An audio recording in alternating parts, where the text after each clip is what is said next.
And with that, we welcome you to another edition of the Coach's Corner here on Lummus TV. Jazzy new open, a little bit upbeat there. Sean Montequillo with the great work there, opening us to week 3 of the Coach's Corner here on Lummus TV. Todd Robbins alongside Lummus High School head coach Dave Palazzi as we get set to bring you week 3's previewed action as Lummus gets set to go down the road of sorts, a long commute to Dorchester to play week 3 action against Boston College High School. We'll have more on that later on, but first, Coach, as we always do, we flash back to the previous week's action, a week 2 win over Oakmont, a 30-20 victory. The first half was a bit of a struggle. A couple of fumbles, sets the offense back. At that point, describe the feeling on the sidelines. You guys just generally did not look happy with the first, half of the game. Yeah, I mean, we, a lot of had to do with the preparation of Oakmont. I mean, Coach Raff did a real nice job and their coaches, and they came ready to play. Some of the plays that we had in, they were able to stop. I mean, obviously the turnovers going in on the 1-yard line, and then, I think that we were inside their 30 and we fumbled again. But a lot of that had to do with how they were playing. I mean, they forced those fumbles. They ran to the ball. They gave it 110%. So, as the games get bigger and bigger week in and week out, and you know more about your opponent, you really have to focus on those little things, and turnovers are definitely a key.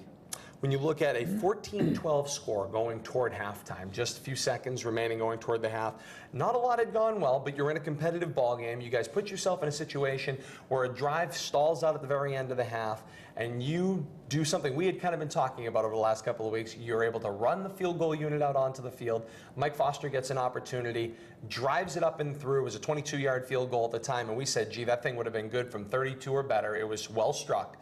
Now you're up 15-14 going into the half. How did that change the feeling going into halftime? That was huge. I mean, Mike Foster probably played one of the best games a kicker's played in a long time for Lummus. I mean, he kicked one out of the end zone. He kicked another nice kick where we asked him to kick it, and then he comes in and makes that field goal. I thought that was enormous. Looking in the eyes of my players at halftime, losing 14-12, and trying to get them back, knowing we were ahead by 1 point, I think kind of eased the pain a little bit, and said, okay, we had 2 turnovers in the first half. A lot of things we thought we might be able to do, we couldn't do. There's a lot of adversity going on there, and we're still up 1. So I think if we can minimize the turnovers and then go out there and just play our game, I think we'll be fine. And that's really what I told them, and I think it was more believable being up 1 point than it would have been being down 2. When you look at somebody like an Alan Link, somebody who, week 1, you could just feel his frustration. He had that big catch to open the game that got called back on a penalty, or that got fumbled, excuse me, right off the top there in the first play of that game. And you felt like the rest of that game he was trying to find his stride. And then I feel like that frustration came into week 2 as well. And he still wasn't quite able to find his stride. And then all of a sudden, one play connects to another play, connects to another play, and all of a sudden Alan Link's found his stride, and he's showing up a lot of go routes down the field. I mean, I don't think Noah Gray can overthrow Alan Link. He can run underneath anything he throws up for him. Yeah, and that was huge. I mean, we had trips to one side of the ball, meaning 3 receivers, and we really wanted to make them defend those 3 receivers, and they did. And backside of the trips was Alan Link, and really putting a lot of pressure on their defense, and he was able to make some catches, some beautiful routes, and our offensive line gave Noah some time, and when Noah gets time, he's able to complete some of those long passes, and it really helped our offense. I mean, those big plays, I mean, if we don't have those big plays, I mean, it was difficult to run. I mean, Charlie Raff, coaching against me for 5 years, in practice, offense, defense, and we really had those guys ready to go, and we had to make a lot of adjustments at halftime and throughout the game. But those, you don't really have to make adjustments when guys are making plays. So eventually, when you're playing a great team, which they are a great team, you have to make adjustments and make plays, and Alan was able to do that for us, along with Dylan Tanner as well. Dylan Tanner, funny you bring him up. I had him here on the note sheet. Had a bit of a breakout game. We knew he was there at the tight end spot. Listed him, seen him a little bit at slot receiver as well. He's the kind of kid that certainly had the ability to do it. We were waiting for that opportunity, and there he was. Came out on a couple of occasions, makes some catches in some key situations, gives Noah Gray a few more options to work with.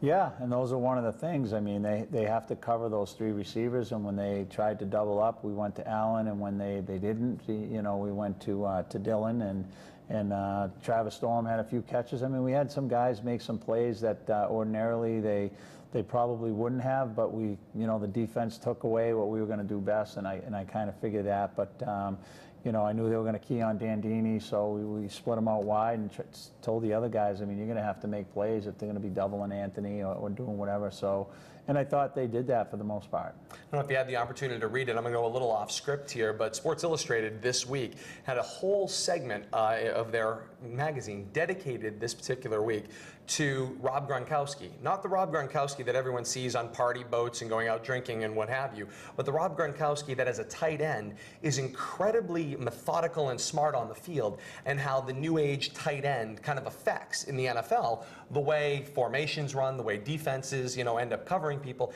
It all keys off of the tight end position. It was an interesting read. I don't know if you had the opportunity to see the article this week, but when you look at that and you think about the role of the tight end, it's not just the one that goes down off the end and blocks and opens up opportunities. It's someone you can split out. It's someone that can be a slot receiver, can be all the way to the outside. Changes the way defensive coverage has to align.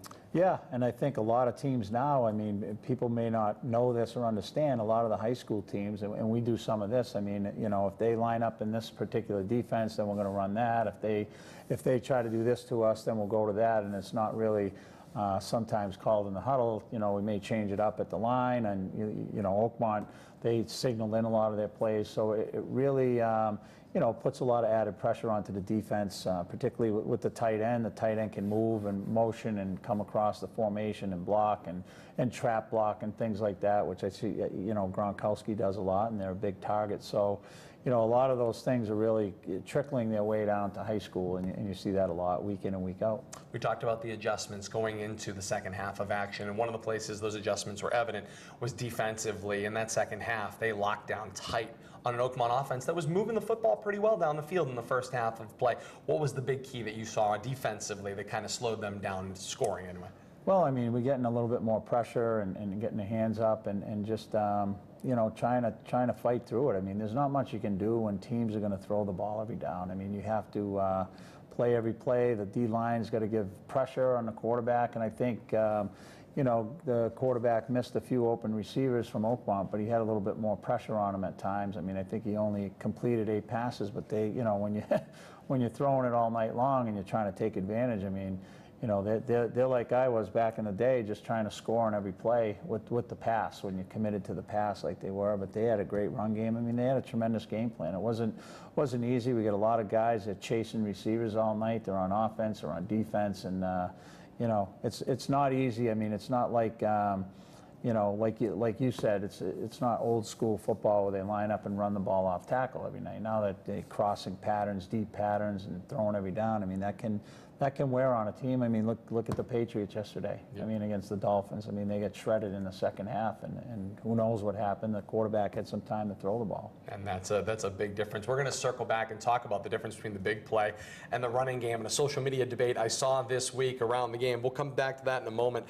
Anthony Dandini, we've talked about him quite a bit over the first couple of weeks. I want to spend a minute about him again. There was a sequence of plays in the second half that I felt like really kind of spoke to the kind of player that he is. He generates a fumble on defense. You get a big emotional lift. He gets the fumble. He recovers the ball, pops up with it. You come back out. You're deep into Oakmont territory at that point when you recovered the ball. You line up in a straight eye formation, and who's the guy that gets the call? Anthony Dandini gets the call. He makes the big defensive play, picks up. Now he takes the football with the momentum coming off of making that defensive play. It's one of those cases where I know playing two ways can be very, very daunting, but that's a moment where you can use one play you made a moment ago to capitalize on the next play when you go offense. Yeah, and absolutely. I mean, Coach Mercia, he's our run game coordinator, and he's up in the booth. He said, let's give it to Anthony, and our game plan wasn't, believe it or not, really wasn't to give him the ball a lot from the eye because of the way that Coach Raff plays defense, and we didn't think that would be advantageous for us to do. But towards the end of the game and towards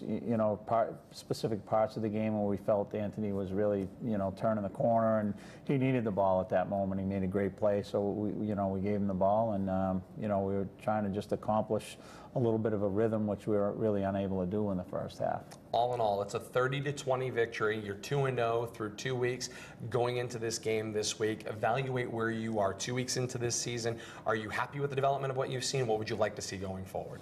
Yeah, I mean, we have a lot of young guys, not in age, but we have juniors and seniors, but a lot of inexperienced players. And you're going into an environment up there where obviously there's a lot of pressure on us. It's a division below us, but we just talk through it. And football's football. High school football is high school football, and our guys, I like the way they responded, particularly in Doherty as well. I mean, all the fans can say, oh, they're not that good, Doherty, and then you're going to go play Oakmont, Division III, and all that jazz. But these are high school football teams. I mean, these are good, and our guys have to show up to play. I mean, anything less than that, and you can get beat. I mean, just ask Florida State, 63 to whatever it was. What a whooping they got laid on that game. So, I mean, you can't go to sleep on any team, and Oakmont's going to win a lot of games this year. You watch. I wouldn't be surprised if they're playing for the championship when it's all, at the end of the year. So we'll get back to that at some point. Absolutely. Sometime later on in the season. Certainly have shown to be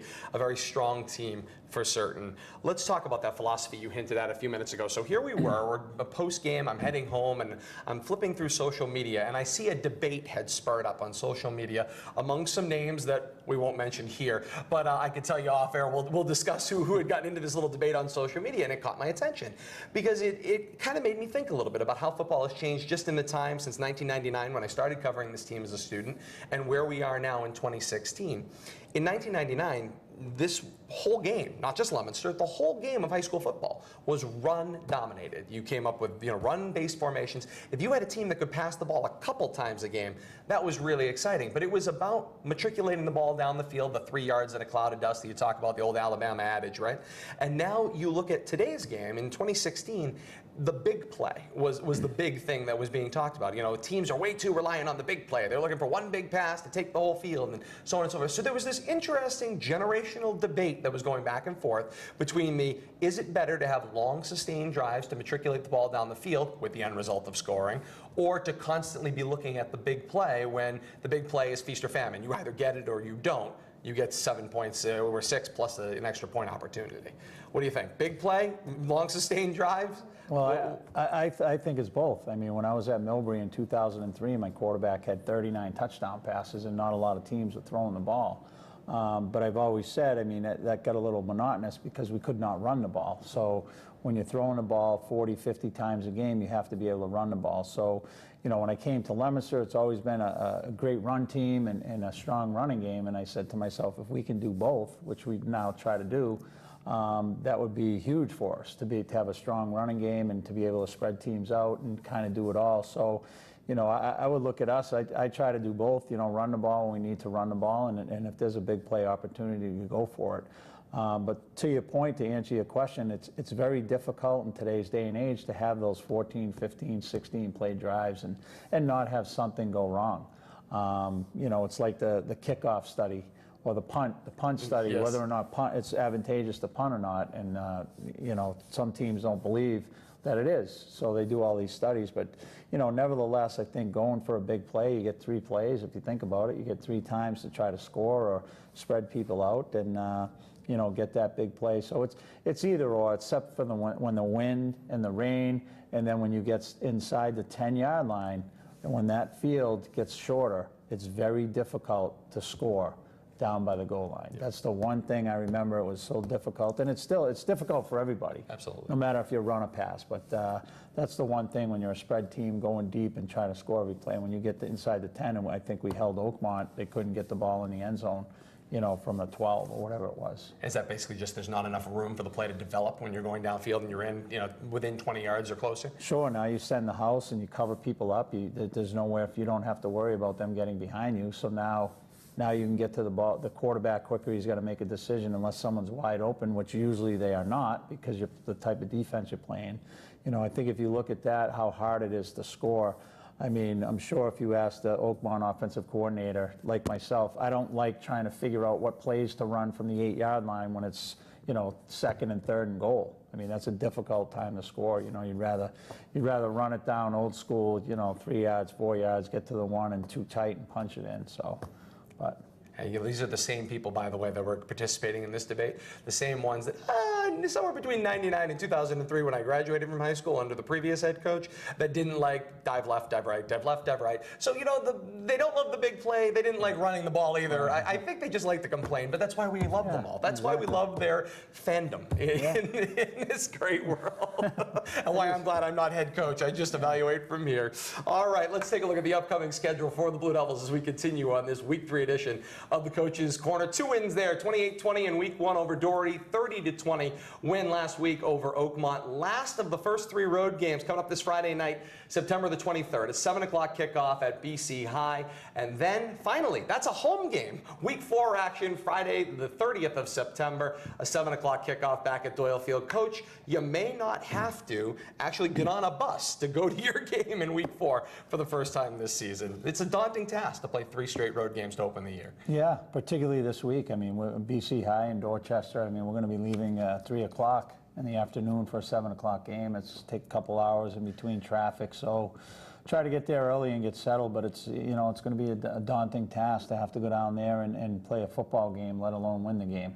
It's one of the ones I have on my list here to talk about. You mentioned, the change in your routine. Your routine for a road game somewhere in Central Mass has one timetable that you can reach the schools all pretty reasonably.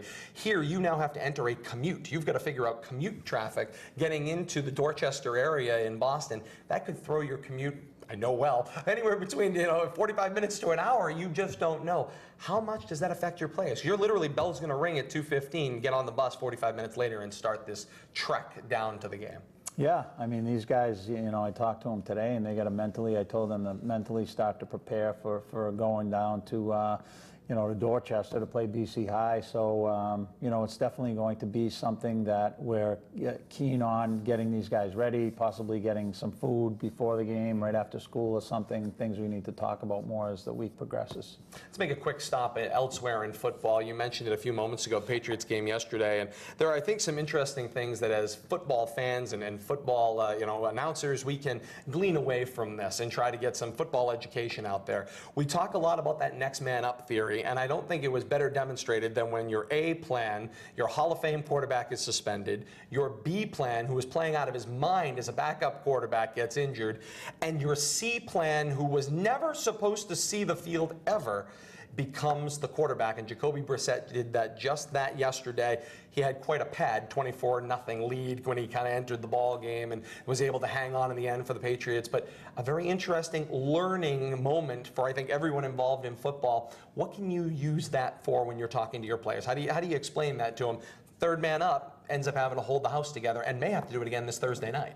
Well, I tell my players, they're not NFL players, so they're not practicing 6 hours a day. They're not, they're at school. Mm-hmm. So, to have the mentality that, hey, I may get in the game. I mean, I tell everybody every day, you have to be ready, you have to pay attention, and I get it. Sometimes it's difficult to pay attention. In high school practice, you got a lot going on, but, you never know. I mean, these guys, a lot of guys going both ways, and they need to be ready to play. I mean, it's more realistic this year because of the depth we have, and I think they need to be ready and just be ready to go when they get in and make plays. When opportunity knocks, one needs to answer. Coach, quickly, a couple of injury updates out there. Angel Colina did not play last week. Matt Price didn't play last week. Updates on them, short-term, long-term. Will we see them in the next few weeks?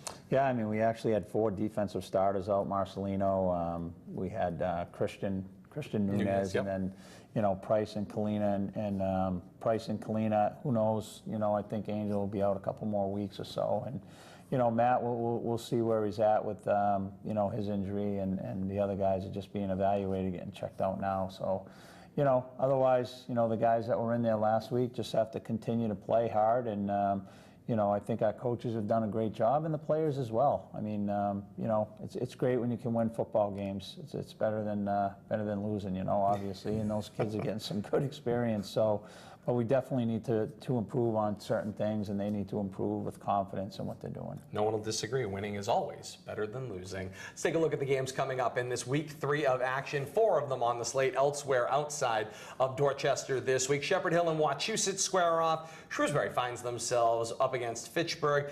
Xavier, Connecticut and St. John's renew their rivalry for the 2nd year in a row. This one down in Xavier, Connecticut this season. And then North Middlesex on the road at Algonquin. Algonquin, the little engine that could this year. They've certainly showed themselves to acquit themselves quite well as a football team. And games, of course, coming up, Wachusett and Algonquin. Future opponents for the Blue Devils in short order, Coach. A lot of tough matchups there. I think the one that I strikes me as interesting is St. John's, again, having to go to Connecticut to play Xavier again for the 2nd year in a row. Probably had a home-and-home deal, I'm assuming, with last year. How difficult is that from a scheduling standpoint when you have to book out of state and then you're trying to figure out where that fits in your overall picture as far as points go? Yeah, I mean, I think you know, they just wanted another game out of state. I think we did that at Leominster. We used to go to Nashua, New Hampshire, Manchester. I mean, it's great. It's a great experience for the kids, and it's kind of an out-of-league opponent, and it really adds to your season, I think. I mean, we're going down to BC High. I think that's great for us in our program to really, you know, build a lot of camaraderie and go into hostile territory and all that that encompasses. So, you know, I don't blame St. John's. They want to play those difficult teams or teams out of state, and maybe it's something we might look at for the future, you know, at Leominster. God knows that all those old-timers want to see that Nashua matchup renewed. I don't think Nashua's one school anymore. They got a couple of high schools up there these days. Let's turn our attention to week 3 action. Leominster and Dorchester playing BC High this week. You know, not really easy to tell where BC High is at in their season. They played week 1. They had a dominant 61-39 victory over Andover, and then an immediate bye in week 2 where they didn't play last week. So you get 1 week worth of video, and you're playing a team you've never seen before. What kind of a task is that? Is it first as a coaching staff and then to translate that to your players? Yeah, I mean, it's a difficult task, really, but we watched film on them today, and you know, teams don't deviate too much from what they're going to do. I mean, with the players they have, they're really big up front, and some of the things they do on both sides of the ball, we're able to get a good look at that. But you're right. I mean, you know, it's not like we have 5 weeks of film on them, so we kind of can look at some of their tendencies. You really can only look at 1 game of tendencies for a second, third down, what they're running, and same thing from a defensive standpoint. I think it's a little easier because we can see the formations and how they defended those formations. So if we line up in the same formation as Andover did, maybe they'll play it the same way. So that's really all we can go on, and just, you know, you got to work hard, play football, and you got to tackle. I mean, their running back has just got offered to Boston College, offered him Yes. Offered him a full scholarship after his I don't know, 300 and something yard game rushing. So, you know, we got our hands full on a speedy back. One of the things is speed in droves out there. It was something from the articles I read about the game from the Boston Globe, and then obviously looking at the video a little bit. Speed kills. They absolutely just turned speed loose against Andover. You can't coach speed, so you can't make your players faster than they are, but can you coach defending speed? Yeah, you got to clog holes. You got to get to the ball. You can't wait. You can't, you know, dance with players when they're trying to block you. You can't backpedal. You got to get in there and really, you know, fill gaps and take care of your responsibility, and most of all, tackle. I mean, you got to play out of your minds, like all the old Leominster folk know. You got to play with all the intensity and go down there with a purpose and know your assignment and go 110 miles an hour and make plays. I mean, anything less than that, it's going to be a long night. One of the things that we've discussed in the first couple of weeks of action as just self-evaluation on your team, there's been a few mistakes where they've left the door open a little bit for opportunities for other teams to capitalize. How important is it not to create mistakes or to allow mistakes to happen, to leave a door open for somebody to come in and capitalize this week?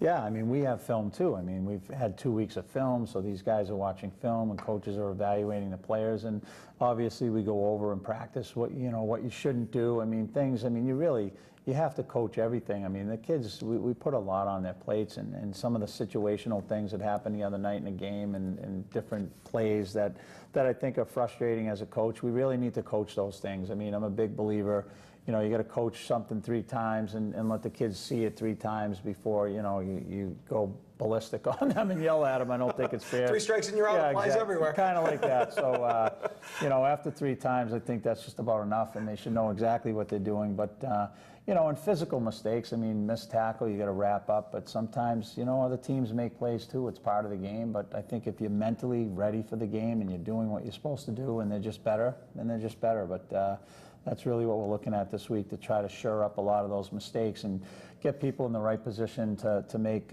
great plays and do some good things out there. I want to circle back to one more point that we've kind of talked about in both of our weeks of action, and that is the period right before halftime, that time period where in week 1 it was a touchdown, in week 2 it was a field goal. The waning few moments of that first half, I feel like people underestimate their importance as it sets the table going into the second half. How crucial is that time period? Because I feel like we all just kind of look at it as, well, the time's running out, but you have a whole nother half of football in front of you. But it's not throwaway time at that moment in time. It really can set stage for what's going to happen after halftime. Yeah, I certainly always look to score before half. I mean, I'm not one to sit on a lead or one to sit on a small lead or just play conservative, because I think, you know, it's advantageous for us to do that, because the other team in the back of their mind, they don't want to give up the big play, and essentially they end up giving up big plays because they're trying to be apprehensive. So, you know, I think that happened to us on the defensive side of the ball the other night, but it's enormous to get points before halftime. It gives you momentum. It gets you feeling good about what you're doing. It kind of puts the mistakes in the background, and then you can kind of move forward and build off of whatever, if it's a touchdown or a field goal. And we'll see how that time period plays out as we go to week 3 action. It's Leominster and Boston College High. The game to take place at Cotter Field at Viola Stadium in Dorchester. You can Google your way up on that one to find out where it is, but certainly make sure that you leave yourself plenty of time to get down to this one. Countdown to kickoff on the air at 6:30, with kickoff to follow at 7 o'clock on AM 1280 and 105.3 FM, the K-Zone, WPKZ. Leominster TV will be with us in some capacity for replays available throughout the week and weekend. And of course, you can join us for the week 4 edition of the Coach's Corner next week. I want to thank Leominster High School head coach Dave Palazzi for another great show this week, and we'll have another one for you next week. But before we close tonight, a final postscript this evening. We here at Leominster TV have experienced a loss in the family. Longtime technician, videographer, engineer, and musician Dennis Cormier passed away over the weekend. Dennis is remembered by those of us that knew him as always being approachable and helpful to everyone he encountered. I join with everyone here at Leominster TV in expressing my deepest condolences to Dennis's family and friends. Dennis Cormier was described by his friend and executive director of Leominster TV, Carl Permarini, as simply amazing.